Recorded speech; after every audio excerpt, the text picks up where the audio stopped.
You know, we talk a lot about, obviously, politics and a lot of different subjects like we just did here on RFL. Well, today, we're going to do a little history. Turn the clock back 150 years ago when fighting broke out in the small Pennsylvania town of Gettysburg. When the battle would reach its bloody end after 3 days of death and destruction, the Confederacy would be in retreat, and most historians agree on this next point, the tide would have finally turned in favor of the Union.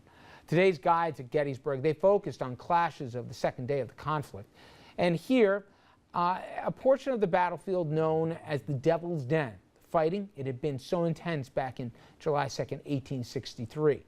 Visitors to the site, they will find cannons from the battle, memorials to those who fought and died there. Park rangers describe what happens at Devil's Den 150 years ago to the very day.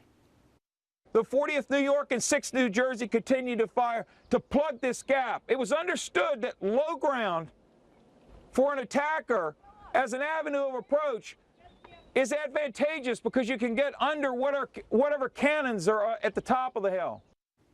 All right, and that's been going on all week this week here. It is the 150th commemoration here of the battle.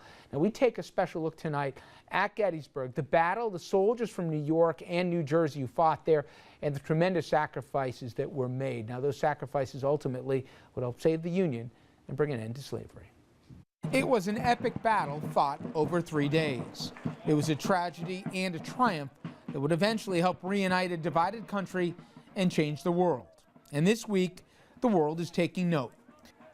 One commemoration organizer, Stacy Fox, says she knows why. For many, Gettysburg is the Mecca of the Civil War. It is believed to be the turning point of the Civil War, and there are people not only from all over this country, but from all over the world. The Battle of Gettysburg had happened mostly by chance. Regiments of Confederate generals, Robert E. Lee's Army of Northern Virginia, they were marching north.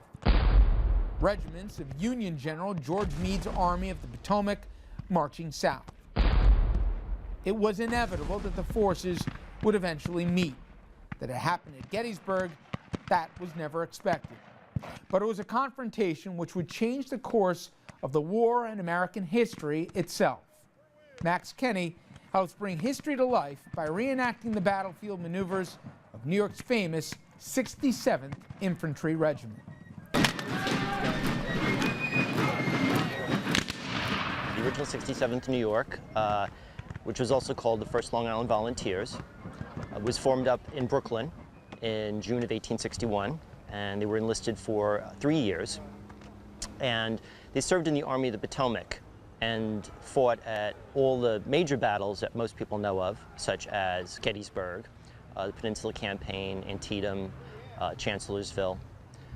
And they served out their full 3 years, and at the end of the 3 years, in June 1864, they were formally disbanded, and many of the veterans actually re-enlisted in the 65th New York Infantry and continued to fight until the end of the war.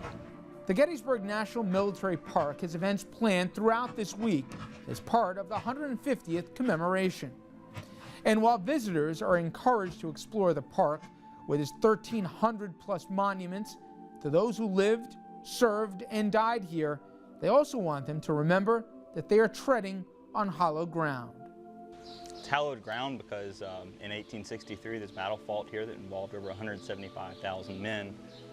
Out of those 175,000 men, over 55,000 of them are going to be killed, wounded, or captured. It's going to be the largest land battle in the American continent and the bloodiest battle of the American Civil War. There were too many sacrifices at Gettysburg this week, 150 years ago to the day. It's even believed that some of the soldiers, they were women dressed as men as the blue battled the gray in a fight for freedom in the bloodiest battle ever on American soil.